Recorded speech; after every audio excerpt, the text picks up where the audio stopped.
I have a story which I'd like to share with my fellow martial artists. It is called The Mountain and Its Obstacles. Now this story represents the challenges a martial artist has in his life to personal development in his art. I would like you to close your eyes and picture this huge mountain. The mountain is so vast that you cannot see around. It is just one great mountain in front of you that extends as far to the left and as far to the right as the eye can see. And you can see very many paths going up the mountain. So you have to choose which path you believe to be the most effective way to the top. I would like to go over the obstacles of this mountain, because the obstacles of this mountain represent the obstacles which we have to develop our lives. The first obstacle is a whirlpool. At the bottom of the mountain, there's a great whirlpool. It's like a big moat that goes around the mountain. And this whirlpool is spinning round and round and round.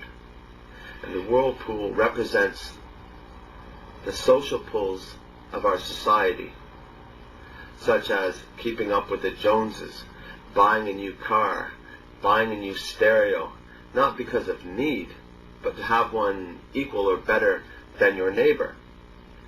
Now this is a great pull from our society, what's expected of us through other people, not through ourselves. And many people don't make it past this obstacle because they're struggling to stay above the water rather than struggling to get out of the water. And each time they see something more that they want, they're weighing themselves down, so it's a lot harder to swim to get to the top. This is the first obstacle one has to get past. And you can do this by either being satisfied with what you have, or by having the means to financially provide for yourself and your family without having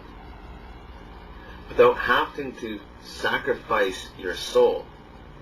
Meaning everything you're doing, your whole life evolves around working 8 hours a day, coming home, taking care of the house, taking care of this, taking care of that, eating your meal, falling asleep in front of the TV or something like that, till it's time to go to bed, then going to bed, and doing the same every day, never developing yourself, because you're always working, trying to get the money to pay those bills. And in doing this, you'll never develop your inner self, because you're not giving your inner self any time. Many paths lead up the mountain, all the way around the mountain, no matter where you are. There could be people on the other side of the mountain, like on the other side of the world, because this mountain is so vast, starting up the mountain at the same time as you are. And the paths that they see to begin their journey up the mountain may not be the same paths that you see, but you're both starting your journey up the mountain.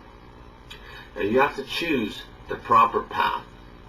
Some paths lead up, some paths lead down, some paths lead across. Some paths may never lead to the top. So you have to be able to look at the mountain and try to see as far as you can see on your path to get a proper direction. As your quest carries you further up the mountain, you may come across some caves. It is your choice. Would you wish to enter the cave and explore the cave, seeing what the cave teaches you? Because when you enter the cave, it could lead you upward, downwards. You may be following in the cave for days and get to a dead end. But it's your choice. It's always your choice whether you wish to not have the experience and not go in the cave, and carry on up the mountain, or to go in the cave. Even though when you enter the cave, it might lead you to the bottom again, and you'd have to start over again. But it's your choice if you wish to experience it or not. You may come across some ledges on your journey up the mountain. Now the ledges are points where you can rest. You can reflect. You can decide whether you wish to continue up the mountain or go back down the mountain. You can build your house on a ledge. You can live there the rest of your life.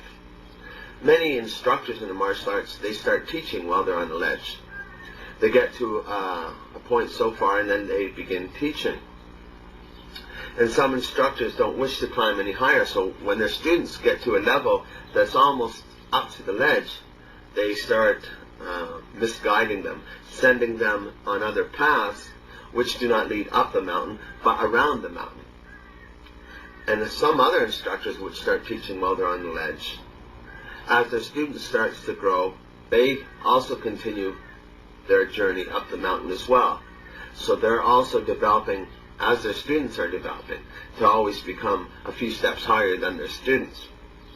And there's nothing wrong with these people, except I don't believe in the first example of an instructor who wishes not to climb any higher and then tries to prevent their students from exceeding them. I feel that that is wrong. But eventually the student will learn, and the student will surpass that instructor and look back and see that that was wrong. An instructor should have a bit morals. You should, even if you do not wish to climb up higher, you should give your students a helping hand up to the ledge and say, you know, there's the rest of the mountain. Continue your journey.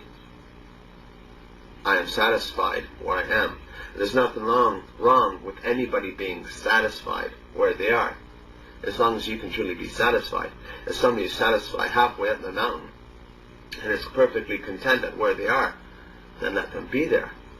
They are no more of a man or no less than a man who continues up the mountain. And they're no more or no less than a man who's at the bottom of the mountain. They're just more self-developed for their own selves. And that is the ledge. Another obstacle which you may come across is fog. Now the fog makes things come unclear. It represents confusion and doubt in your mind. It may be an emotional pull in life. You could lose a loved one. Losing a loved one fogs up the mind, fogs up the oneself so much that you cannot see things clearly. You cannot see things the way they are. Such in the mountain, you may have a great sheet of fog, and you could walk into that fog and stumble to the bottom again.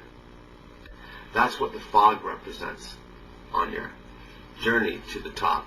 And many people can come across this experience. It could be a relationship. It could be, like I said, the loss of a loved one. Anything that clouds your clear, balanced mind. And emotions is one of the main things that will do this to you. Within these emotions from the fog, you'll also find ego and pride. Some of these emotions will prevent you from a higher level, of attaining a higher level in the mountain. So that's another thing that fogs the mind, fogs the oneself, so that you cannot reach a higher level on the mountain.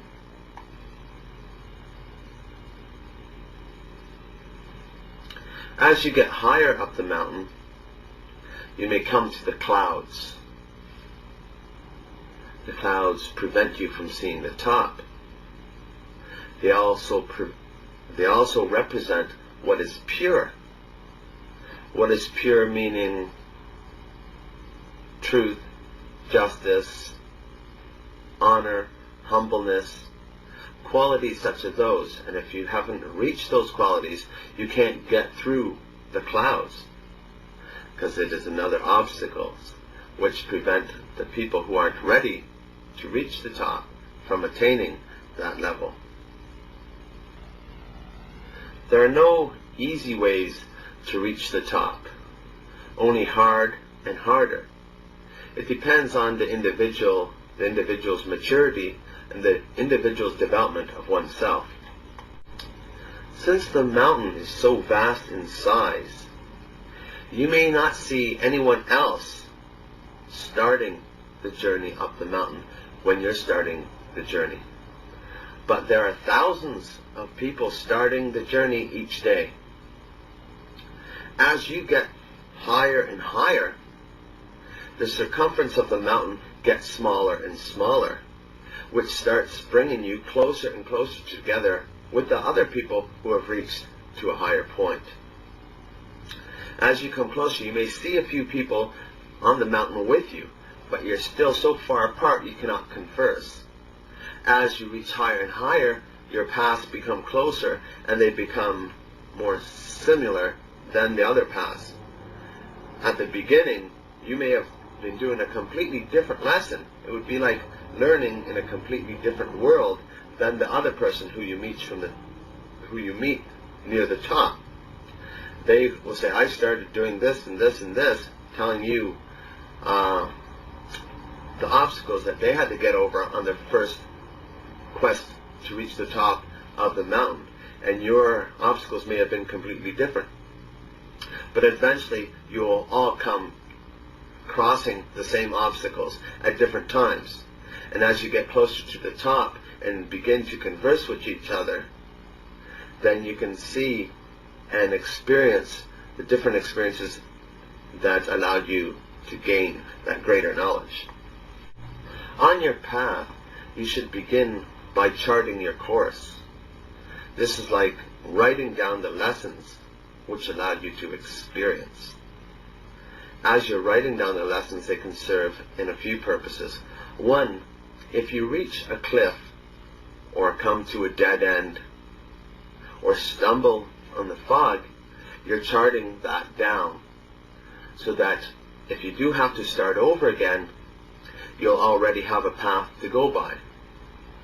Not only that, but as you develop further and come to reach the top, you have charted a complete course which you can use as a guide to teach other people who wish to follow your path up the mountain. When you reach the top of the mountain, you will see all the other people who have reached the top. Some people may have taken the same path as you at the very top of the mountain. It's very unlikely that somebody would have taken the same path of you from the very base of the mountain all the way up, because the mountain is so vast in reaching the top. When you reach the top of the mountain, you have many choices. You can relax your mind, relax after your journey. Look into the sky, see the endlessness of the sky. Allow your spirit and soul to flow freely, to become one with the top of the mountain. And then let that inspiration, whatever it inspires you at the time, to come to you.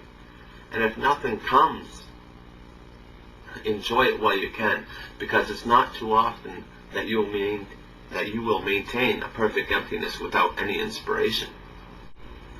After that, you could meet with others who have also made it to the top. You can exchange maps, ideas, thoughts. Descend down one of the other mountains, one of the other courses that somebody else formed. Experience their path. Your passive knowledge of your ascent up the mountain will allow you to go back down and come up the mountain on various sides a lot easier than somebody who's just beginning, since you got to see the mountain from a different point of view. Meaning from the top, you can see the complete mountain looking down, but when you're on the bottom, the mountain is so vast you cannot see. So this allows you a much greater point of view. After you go down a few other people's paths and exchange ideas and philosophies, every time you come up, you may have another outlook to develop from. The third level, or the third thing that I would suggest doing is it's not any order. There's not any order at all when you should do what you should do, because it's just a matter of doing different things. One of the other things is to go back down your path and bring other people back up. You see, making choices should not mean that you have to do this, or that. Your choice is the matter of which one you want to do first. You see, wherever you are, you'll always come to your limits. You'll come to a point where you're not growing. As soon as you come to that point, you have to do other things in order to have new experiences that will allow your inspiration to grow and yourself to develop. You see, the first time you got to the top of the mountain, it allowed you such an inspiration to feel. And after you have felt that inspiration and relaxed, and you let your spirit, soul flow freely and became one with that inspiration, then you have to do something again to get another inspiration. You can go down someone else's path and come back up. Each time you come back up and allow your spirit or soul to become one with your experiences and your inspiration, you become greater. That is a lesson in personal development. If you go down and you decide to take other students up with you, which is a lot harder than going down somebody else's path and come back up yourself, because you're not carrying extra luggage. Because when you're bringing students up, you have all their obstacles to deal with. You can't give them or you can't tell them what to do or how to conquer their obstacles. Sometimes you have to have a lot of patience. You have to let people go on their own time. You can give lessons which would have the answers in them, but it is up to the student to get to a level where he can see those answers and take those answers from those experiences which you have gave him. But bringing up students to become, to get to the top of the mountain is a very hard and long journey. You may bring hundreds of students and not too many of them will make it to the top with you. But if you do, if it allows you to bring a student to the top of the mountain, that is such an inspiration, that is such a greatness that allows you to become greater within yourself. So each time you go back down the mountain and come back up, let it be bringing up students with their obstacles, or going down someone else's path, or just experiencing the mountain over and over by yourself and coming back to the top again. Each time you come to the top and you become one with all the experiences you've experienced. And the inspiration, what it is every time you experience new things, it changes the way you think. Because the way you think is now with more experiences. It broadens your horizons, it broadens your oneself, which allows you to develop further and further. You can make it to the top of the mountain and then get lost in the whirlpool of society again, or get lost in the fog, the emotions. See, after all, we are all only human. We have to support ourselves. Sometimes we have to support our families and other loved ones. We have to provide shelter and food. There's different society pulls. We may lose a loved one, which may unbalance our oneselves, which may unbalance our emotions, our inner self, so far that we cannot see with that composed mind any longer. And until we can get over that, we cannot make it back up the mountain again. The more experience you get, the more quicker you should get over your obstacles. But like I said, we're only human, and sometimes even a master can get lost in the society or in the fog again. Raising children is very time consuming. Maintaining a relationship. Your mate may be happy on the ledge. Your mate may be happy in the whirlpool. Fulfillment to them may be buying new clothing, going shopping. You see, you cannot push them. If they're happy, if that's who they are, if fulfillment to them is being on a ledge, then you cannot push them. You have to wait. If they wish to climb up higher with you, then they climb up higher with you. If they don't,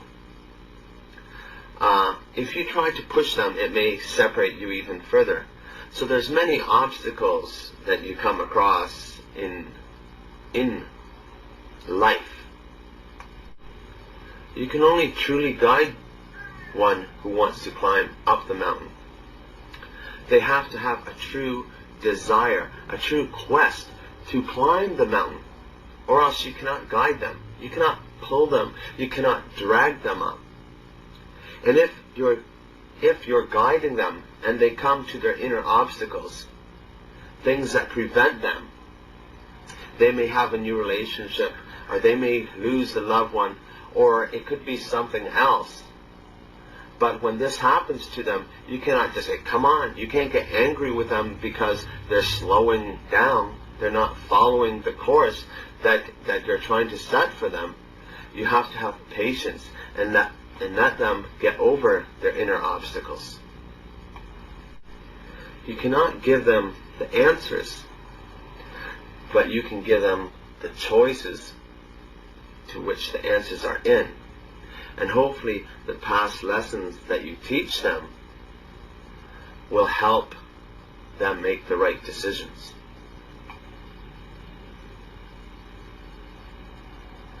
It is easy to climb back up the mountain with a balanced oneself. Not just a balanced oneself. Everyone says, I have a balanced oneself. But a developed balanced oneself.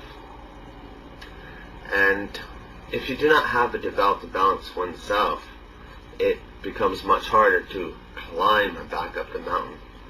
If you lose the loved one, even the master would have a hard time climbing back up the mountain if he lost a loved one, or he was in a mental state that brought himself so far down that he was only seeing through this emotional state. It would be very hard for him even to reach back up to that level until he gets over that obstacle. You know, I've always said it would be much easier being a monk. No ups and downs of a relationship, no spouses, no children to raise. A lot of responsibilities and distractions are not there, so it'd be much easier to go up the mountain because you're not carrying as much luggage with you. When you're one of a family, everyone's moods and problems reflect onto you and yours onto them. This is part of being a part of a family unit. But for those who feel the family unit will gladly sacrifice the harder obstacles in order to keep their family, provided that their families will still want to keep them. We as people have many roles in our life. We may be parents, we may be a father, a brother, a son to our parents, a husband or a wife. There's many roles that we play as individuals, and you can spend a lot of time playing these roles for the people that expect that of you. But I would also say don't neglect to develop the role of your oneself. because this is very important. You can lose everything in the world. You can lose your parents, you can lose your brothers, you can lose your sisters, you can lose your mothers, you can lose everything in the world, but you can never lose oneself. It'll always be there. It may get set aside for a bit, but it'll always be there. It'll never leave you. So you mustn't neglect the development of oneself.